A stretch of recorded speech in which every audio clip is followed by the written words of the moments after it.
আজকে বেগম জিয়ার জানাজা ইতিহাস হয়ে থাকবে। মানিক মিয়া অ্যাভিনিউতে ওনার এই জানাজায় দল মত নির্বিশেষে রাজনীতিবিদ সরকার থেকে শুরু করে সবাই যেভাবে প্রেম আর ভালোবাসা দিয়ে শেষ বিদায় দিলেন, সত্যি চলে গেল ৮০ বছর বয়সী সাবেক এই প্রধানমন্ত্রী বেগম খালেদা জিয়া। রাষ্ট্রীয় একদিন বন্ধ, ৩ দিন শোক। এরকম সম্মানের মৃত্যু দরকার।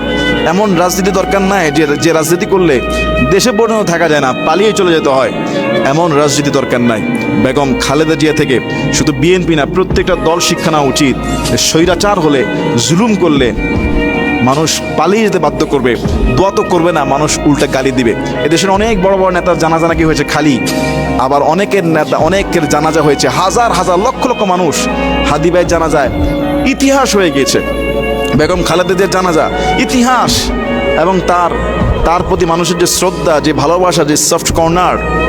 ওনাকে চিকিৎসা দিতে দেওয়া হয় নাই বিদেশে, ওনাকে অন্যায়ভাবে বন্দি করে রাখা হয়েছে, ভিআইপি মর্যাদা জেলখানায় দেওয়া হয় নাই, ক্যান্টনমেন্টের বাড়ি থেকে বের করে দেওয়া হয়েছে। আইনমন্ত্রী আনিসুল শেখ বলেছে যে বিগত সরকার তাকে খাবারের মধ্যে বিষ প্রয়োগ করে আস্তে আস্তে তাকে মৃত্যুর মুখে ঠেলে দিয়েছে।